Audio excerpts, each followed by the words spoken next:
Hi everyone, welcome to Prepare and Build a Strong Application for Graduate Admission. My name is Merida, Escandon, Gasbarro. I'm the Director of Admission for the Schools of Public Engagement. Those are Milano School, School of Media Studies, Creative Writing, and Teaching English to Speakers of Other Languages. And we are here for the next hour to help demystify the application process for graduate admission. You've all sat or prepared applications for undergraduate. We're going to dust off the cobwebs and have you start thinking about what makes a strong graduate application. And my colleague Dana Messenger and I will walk you through the next hour. Yeah, so I'm Dana Messenger. I'm Director of Admissions at the New School for Social Research. And we are going to kind of, as Merida said, help you figure out how to prepare a really strong application.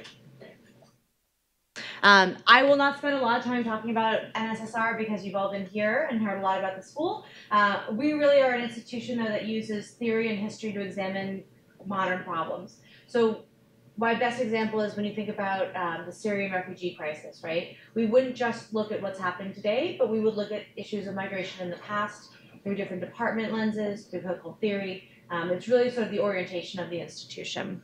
The programs in creative writing, media studies, international affairs, management policy, and TESOL are integrative, boundary crossing, and collaborative. They really draw from a number of areas to examine issues. We are a larger institution than just our programs. We're actually 10,000 students, graduate and undergraduate, and this is important for your education because you have access to the other parts of the university. So in addition to our programs, there are graduate programs in Parsons School of Design and the College of Performing Arts. So if you are a student in creative writing and you are interested in taking a course that's being offered in Parsons that examines issues of the body, and that's the kind of writing you're doing, you can take that Parsons course. If you are a student in liberal studies and you're interested in ideas of dance or in art and aesthetics, you can take a course at the College of Performing Arts. So you really have access to the whole university. We have in the New School for Social Research 2 types of degrees. We have a master's and they're all 30 credits. And then we have a PhD. Most of our PhDs are an additional 30 credits, so 60 in total, with the exception of clinical psychology, which is an additional 60 for 90 in total, and that has to do with the licensing. We also offer a couple of certificate programs. I will not talk about all of our programs because if you are interested, you've probably heard a lot about them today, but here is a listing of all of the programs that we offer.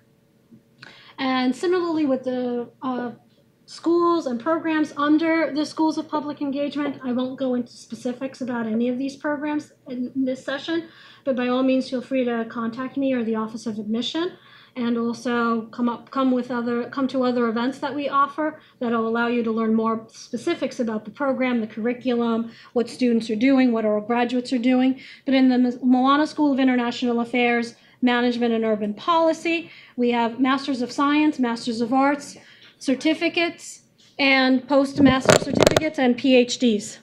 Sorry, folks, we have to talk into the mic. The School of Media Studies offers a Masters of Art, Masters of Science, certificates. We also have an MFA in Creative Writing and a Masters of Arts in Teaching English to Speakers of Other Languages. The program credits will vary. And some of our programs do allow for hybrid or on-site or online programs, study, rather. Let's get now to the nuts and bolts of why you're here joining us this afternoon. And that is to demystify the application process and to talk about the important pieces of the application. What we're going to cover, the online application, test transcripts, test scores. We'll certainly discuss the important components of a solid statement of purpose or academic interest essay. We'll discuss, for those programs that require it, an academic writing sample, and what we recommend might be those samples that you provide. If your program wants to see some creative sample or include a portfolio, what that comprises, your resume or your CV. We'll talk about who to start tapping the door for, or emailing or calling up for a recommendation. And then finally, we'll go into deadlines. We'll also discuss scholarships and financial aid.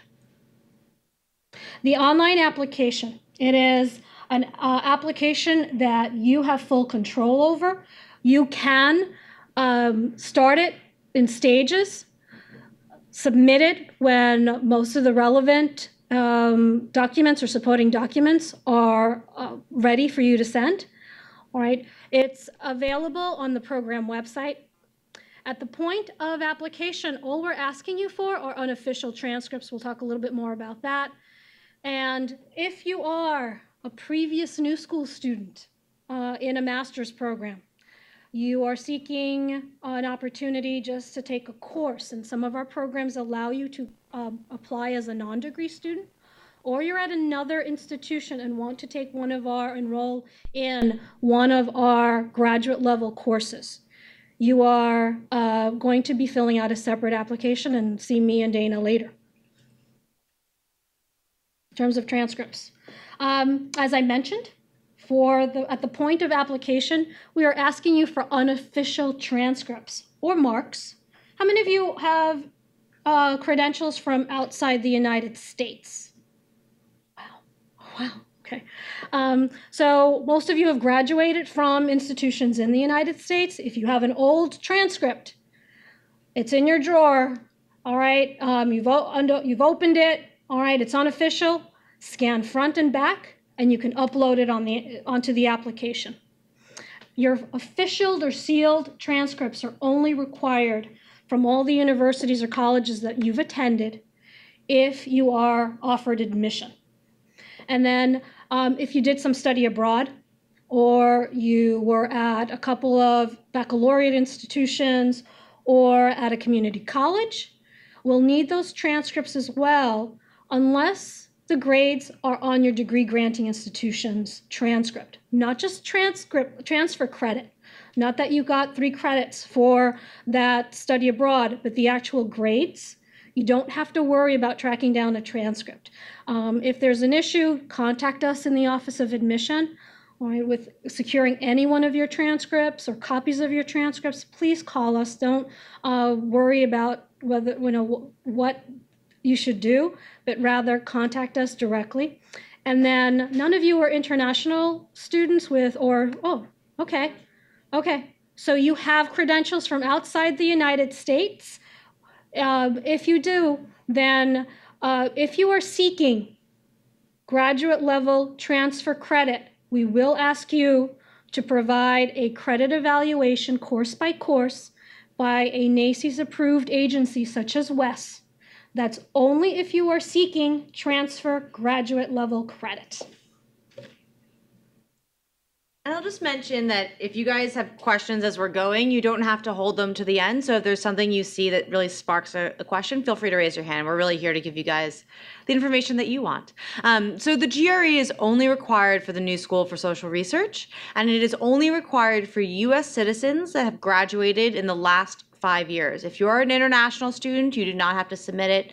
If you graduated college 6 years ago, and it's your undergrad, not your MA, you do not have to submit your GRE scores. There are some departments that are willing to waive the GRE, so you can email me separately if you're concerned about taking it and you're not taking this test for other schools. I will also say that it is not how we make decisions. So the GRE is something that departments look at, but it is not more important than the transcript, letters of recommendation, the writing sample, the statement of purpose. All those things bear more weight in the minds of the faculty than the GRE scores. So there is no minimum requirement for the GRE, and you shouldn't be discouraged or feel you need to retake it 3 or 4 times to improve your score. Improving your score by a few points is going to have really no bearing on the application. English language proficiency. This is only for people for whom English is not their first language. You have to submit TOEFL, IELTS, or PTE scores. There are some exceptions. If English is not your first language, but you went to an English-speaking university where the language of instruction was English, you do not have to submit the TOEFLs or IELTS.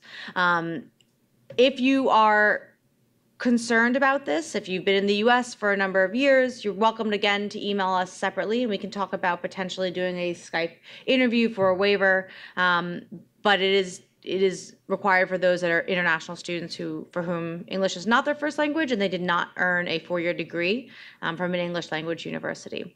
I will also say that all NSSR students for whom English is not their first language have to sit for a writing diagnostic exam. This is irrespective of the other requirements, right? Even if you went to a 4-year university, you still have to submit for this writing diagnostic. And we do offer a free writing course for students who may need it if their academic writing is not up to the level that we think they need to be successful here. Statement of purpose, or your academic interest essay, is incredibly important. This is really your opportunity to tell us your story, why we're a good fit for you and you're a good fit for us. And this should be specific as possible. So talking about your area of interest, what you want to study, if you know exactly what you want to study, right? We assume it will change and evolve as you're here, but really focusing in on what it is you want to do while you're here and how we can help you. So I would strongly encourage you to spend time researching our faculty and the courses that we offer and be specific about who you want to work with here and what kind of work you want to do. When you're talking about yourself, you can bring in past academic work if you have an MA or an undergraduate research experience that's important to you. If you have activist experience, that's often relevant to a lot of our programs. If you were involved in the school paper or you led a club on campus, that may be why you want to study, right? So that has to be in there. But as I said, be specific about our end as well. I would say that you can probably reuse a large portion of this essay to apply to multiple grad schools. Not that I'm encouraging that, obviously. I would love for you all just to apply to ours, but you should not just change the name of the school. Really take the time to do the research on our school and on the other schools that you're applying so that perhaps you're reusing 60 or 75% of it, but there is a portion of that essay that really is focused on why we're a good fit for you. Our faculty read your applications and they know who they want to work with. And if you can convince them that they want to work with you and you want to work with them, you have a much better chance of admission. And part of that starts with knowing who we are and really speaking to their work. The academic writing sample is, I would say, equally important to faculty, right? They're evaluating these essays and your application to determine whether you're a good fit for our school. For the New School for Social Research, International Affairs, PhD, Public and Urban Policy, it is required. For media studies, it is strongly recommended. I interpret strongly recommended to be required, and you should too. Optional means something different. Optional really means if you have a piece that will be relevant and a good fit, then by all means submit it, but it is not required and it's not a disadvantage not to submit it. For the MA programs, this paper is usually 8 to 20 pages. For the PhD programs, it should be more substantial, so 20 to 40 pages. If you are applying for CPCJ, Creative Publishing and Critical Journalism, and you are an journalist, you've written pieces for blogs, for newspapers, you can submit that as instead of the academic piece because it's really more relevant to the type of work that you're doing. Make sure that this is your best example of work. So if you're still in school, I would actually talk to your faculty and say, I want to use this paper from the class. Is this the kind of paper that you would be impressed by if you saw it as an application? If you don't have a faculty member to talk to other professionals whose judgment you trust. But this should really be a paper that you would be proud to show to any faculty member because that's exactly what's happening here. So it should really be your best example of work. If possible, it should also be relevant to your area of study. So if you are a psychology student and you have a paper from your psychology class, I would choose that over the literature paper you may be more fond of because you love that book. It's just less relevant to your area of study. If you do not have a writing sample and you're required to submit one, then comparing two articles and writing a critically oriented piece, that's, I would say, probably 5 to 10 pages, or keep it at that 8 to 10 pages mark, would be your best option to submit as a writing sample. But this is, again, a very important part of the application. Some of our programs specifically ask for portfolio, and those are the creative writing and the documentary studies, media studies certificate program. Please, the portfolio for the creative writing differs according to the focus or the genre or the area of concentration that you are applying to. So fiction means you should provide a fiction writing sample. If you're interested or applying to poetry, please make sure you submit a portfolio or a poetry sample. Make sure to keep to the length that we have on the application instructions. And those of you who are interested in documentary media studies certificate, the portfolio includes a video self-portrait, an additional creative sample of your choice, and then a proposed documentary project. Before we go on, any questions up to this point about anything that we've covered this far? And then if you have questions about resumes, recommendations, all that other fun stuff, we'll conclude. Okay. All right. It's a long day. I feel like. Yeah. You guys are troopers. Thank you. We're going to give you another opportunity to ask questions. Okay, we will. We promise. We really are here to kind of help you put together your best application. Absolutely. So let's talk about resumes. Standard business resume or your CV, it is okay if it's 1.5 pages or 2 pages, 3 pages. If it's a CV and you want to include all the presentations and the conferences that you've attended, you can do that. But we do ask you to make sure you include certainly your education, your professional experiences, activities, honors, awards, volunteer experiences, anything that you've done over a sustainable, long-term commitment, and it reflects on your interests, you can include them in your resume. You can include any program-relevant projects or experiences within the job description. By all means, include links of examples of projects or work. All right. This is electronic, so we're not going to ask you to submit anything by mail. All right, or separately from your application. So you can do it through the online application. And actually, for those of you who may be interested in School of Media Studies, the actual application allows you to upload Vimeo links or samples of other online projects that you may have. But the resume is a great place for you to include those links. For those of you who are international, I know that in some areas in the world, you are required to provide a photograph of yourself with your resume. Do not do so here. All right, it is not necessary.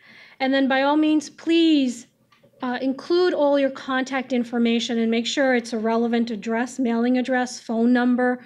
This is a wonderful opportunity for you to get a new email address that is simple and is easy for us to use throughout the entire application process. Includes your name or your middle initial and your last name. Keep it simple and include that as a primary emailing address because that's where we're going to be contacting you with all great news. In terms of recommendation, now up to this part we've been talking about a lot of pieces that are under your control or that you ask for test scores. This area we're talking about supporting documents where you're asking someone else to provide a letter of reference, or someone who's going to advocate for you and your seriousness for now embarking on graduate study. All our programs require 2 recommendations, and that includes the PhD programs. You can submit a 3rd, but not through the application. If you have 3 excellent, superb recommenders, and you want that 3rd one included in your application, you can email us at enroll@newschool.edu and include that. Make sure it's going to be as substantial as your other 2 recommendations. Ask the recommender first.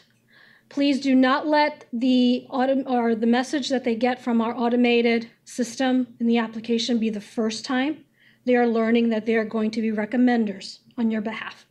You really want to have a conversation with them. We always recommend that you share your essay or your essays with your recommenders and your resume.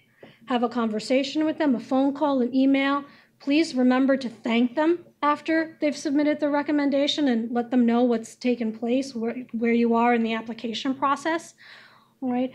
Your recommender may ask that, that he or she does not wish to submit a recommendation through our online system. By all means, they can mail a recommendation or email us a scanned copy of the letter of recommendation, again, to enroll@newschool.edu. If they're going to mail it, snail mail, make sure you provide an envelope and a stamp for them, well, if they're here in the United States. And just with test scores, letters of recommendation can be submitted after you submit the rest of your application. So they don't have to be ready when you're ready to submit your application. You want to coordinate closely with your recommenders, but don't wait for them to submit the recommendations and you miss the priority deadlines that we're going to talk about shortly. Just a couple more points on the letters of rec.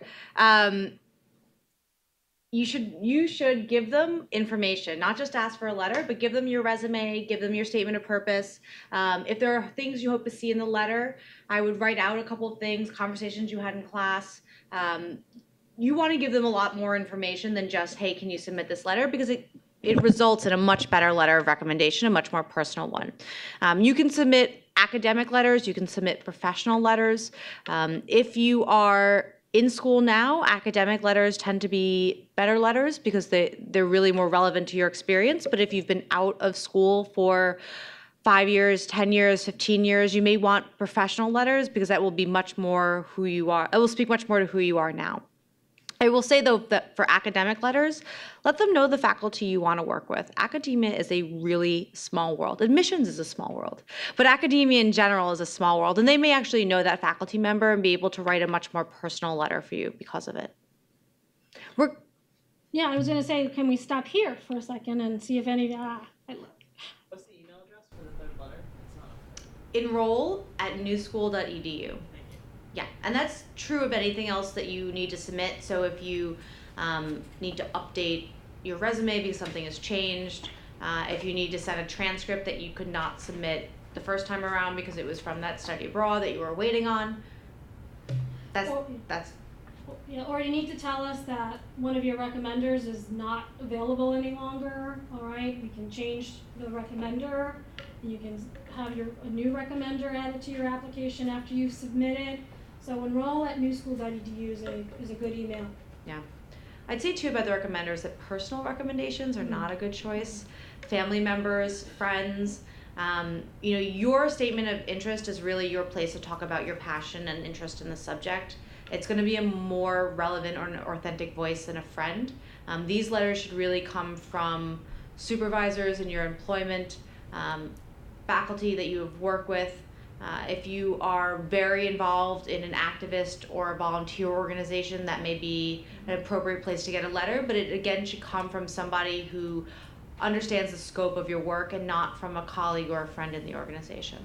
Also, if you're worried that your boss or your supervisor may not be ready for you to embark on graduate study and you have a previous supervisor, all right, someone who knows you or you have a new supervisor and you're not comfortable asking someone who knows you for just a couple of weeks for a recommendation, by all means you can use a previous supervisor for your letter of recommendation.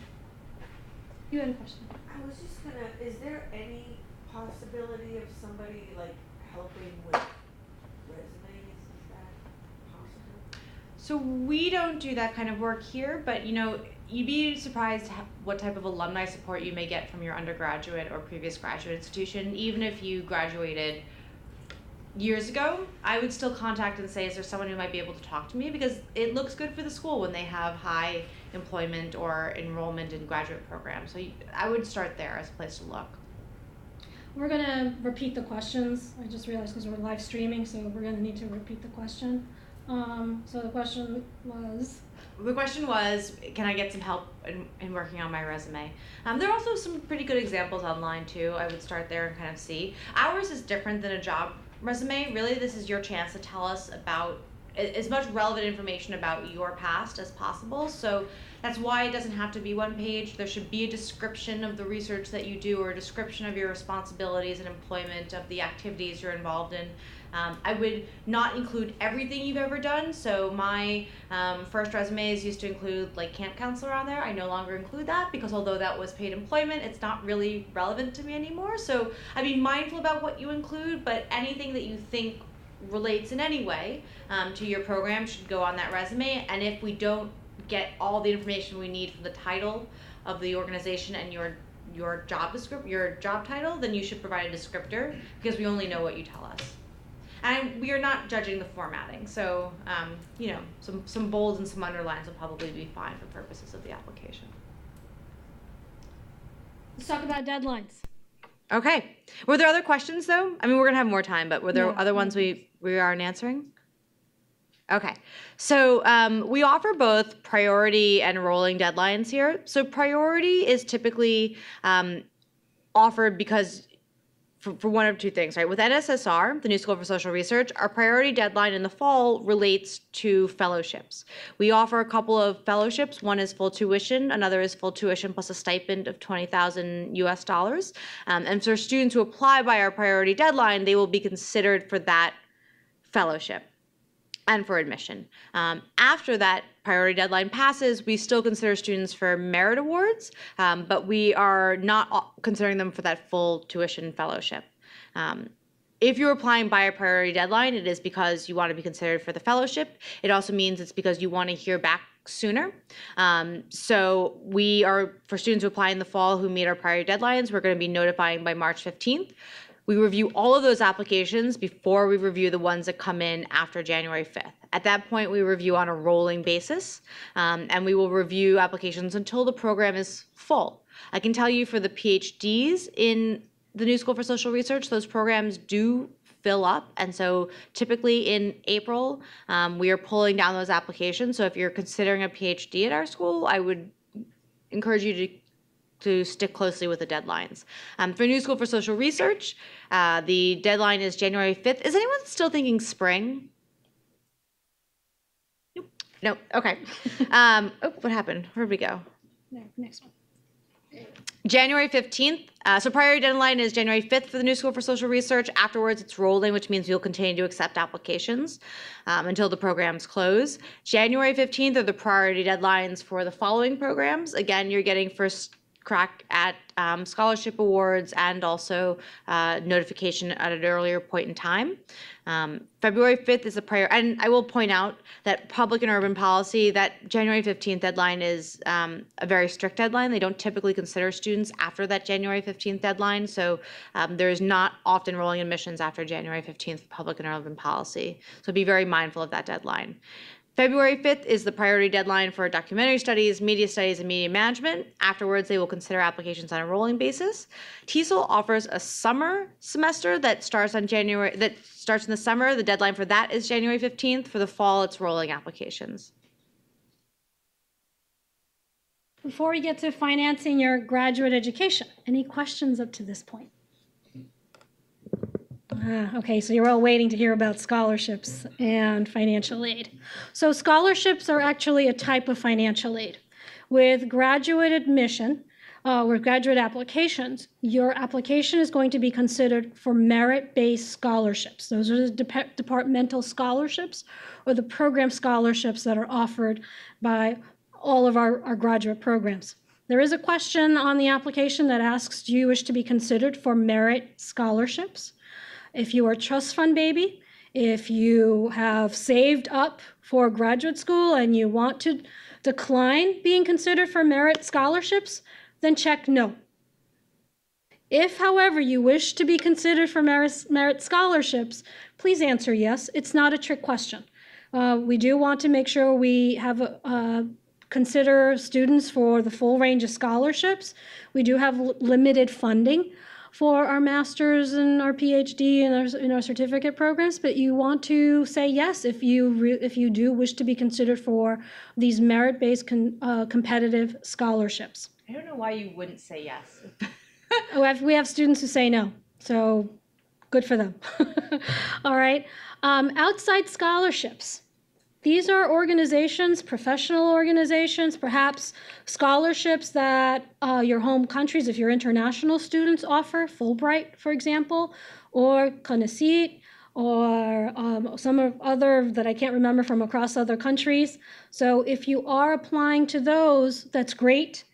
If you're searching, you're here in the United States and you're a U.S. citizen or permanent resident, and you're looking for other external scholarships, our Student Financial Aid Services Office provides a list on their website Also, they're out here. They're here with us today in Grad Expo. So if you're here on campus with us for this day, talk to a financial aid counselor before you leave. FAFSA is the free financial aid form for student aid, and that is open to students who are U.S. citizens or permanent residents, and you will be considered for loans.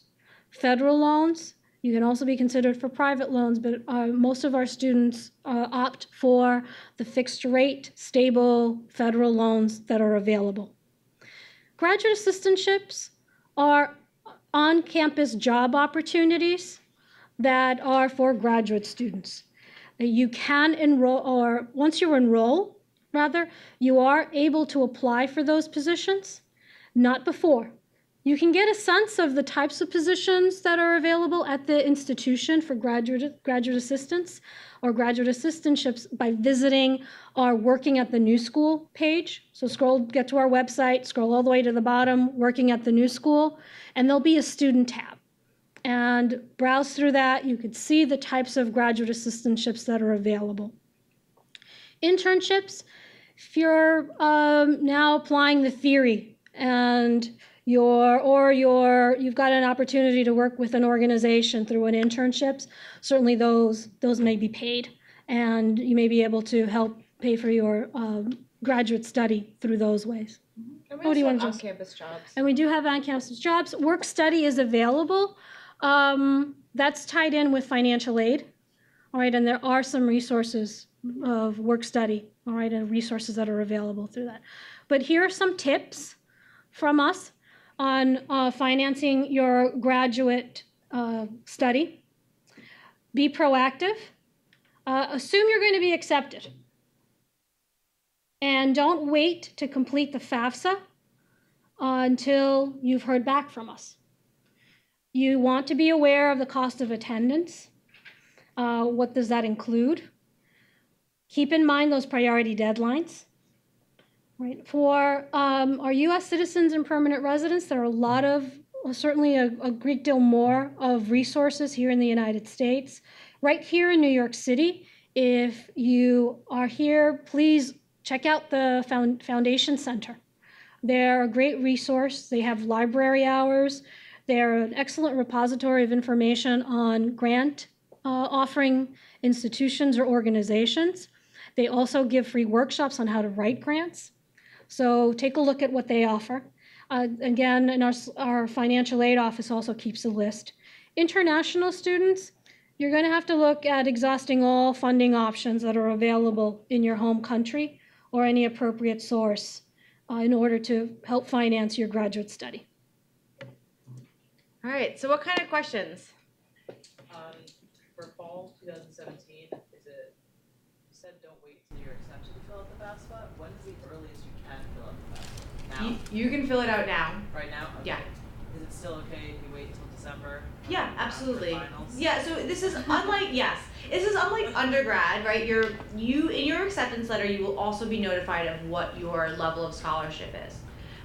It is not related to your need. All of our scholarships are merit, but if you wait to submit the FAFSA until May, your deadline to accept our offer may have already passed, and you may not really know the range of what's available to you. So we start sending out admissions decisions for fall 2017 about after the week of March 15th, the week of that, notification is electronic. Please monitor your email so that you get a notification from us saying, hey, a decision is ready. And then you log into your admission hub to find out, to learn what the admission decision is and to view your letter of admission. If you are offered a scholarship, the letter of admission will indicate whether you've been considered for departmental scholarships and what the amount might be. Yeah. You have a question here? Yeah, so you can answer this later if it's more appropriate. But if you're interested in the Coverdale for Peace Corps, there's a section of the application that indicates that. I'm not sure. It says, are you applying through a program? I don't know if I should fill that in because I'm done, or like how that works. So the question is regarding the Paul Coverdale Scholarship, which is also known as a Peace Corps Scholarship. A number of our programs here at the New School recognize returned Peace Corps volunteers or alumni with a Paul Coverdell Scholarship. These are general funds that the program has decided to separate or set aside to recognize individuals who have this experience. The application asks that you indicate that you're interested in the fellowship, and there'll be a selection of Peace Corps that will allow you to check that off. We also require the description of service, so upload that with your application and then you're done. That's it. That's all you need. Okay. Other questions? Yeah. How many scholarships do you generally give out? So the question is, how many scholarships we generally give out? I would say that the majority of students at the New School for Social Research receive some level of scholarship. I mean, the vast majority of them. Not all, but the vast majority of students receive some level of support. It just varies in the amount. For the programs in the schools of public engagement, about 65%, almost 70% get some level of scholarship. All right, they do range from right now to 10% up to 60%, depending on the program. Or PhDs, we do offer 100% scholarships. All right, but many of our students do get the gift money from the department. All right, it may not cover everything, so it is important that you start thinking about your investment. Yeah. What precisely is the merit that the scholarships are based on? I know that's kind of probably vague, but So the question is, what is the merit that scholarships are based on? It's like the Supreme Court. You know it when you see it. So it is based on a number of things. I think academic excellence is a first place to start. So not just grades, but research, publications. Those letters of recommendation, we talked about them being personal. They should not be a paragraph long, especially if they're academic letters. Typically, good academic letters are 1.5 to 2 pages long, and they're very specific. That's a good place that faculty go to sort of see excellence. Work that you've done outside of the academy that may say excellence, and then fit for the program, right? So you've heard a lot about how our institution is different from other institutions. We are not a cookie cutter place. You can't get this type of education just anywhere, but we're also, for that reason, not the right place for everyone. So our economics department is heterodox, which means that they study Marx and the Keynesian and post-Keynesian economists. And if you are an economist that really believes in the tremendous strength that is capitalism orthodoxy, you are not a good fit for the type of education that we're offering. And if that's what you want to study, you may be excellent at that, but not excellent for this institution. So fit, right? So that statement of purpose. But it's the faculty that determine this. And it's why all of those pieces that are not just the numbers really matter. Yeah, we can't emphasize enough that the selection committees in these programs are comprised of faculty, and many of them will, your applications will be reviewed by 2-3 faculty members before a final decision is made by the chair. So keep that in mind. You're writing to individuals you're preparing an application for people who are as passionate and interested in their field as you are indicating you are by your application. So you want to convey that in all your pieces. That's not just for admission that gets reviewed, but also for the merit scholarship. It is a holistic review for your application and your admission, but certainly in terms of some level for the merit-based scholarship, it's not just going to be for all 4.0 students, GPA students will get a scholarship. It's a lot more than just your GPA. And if you notice, in terms of the schools of public engagement, we don't require GREs. So we're relying a lot on what you are telling us about your application, your readiness to start graduate study, in making an admission decision and also a scholarship decision. Other questions?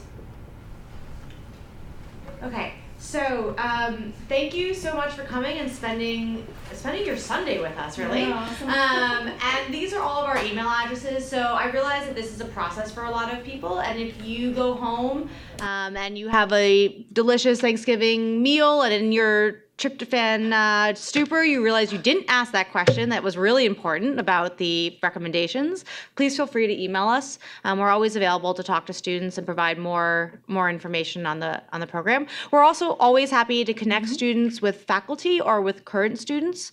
So if your question is more, what does it feel like to go to class? Does the faculty give you the kind of attention you want? We can connect you with current students as well, or with faculty to answer those types of questions.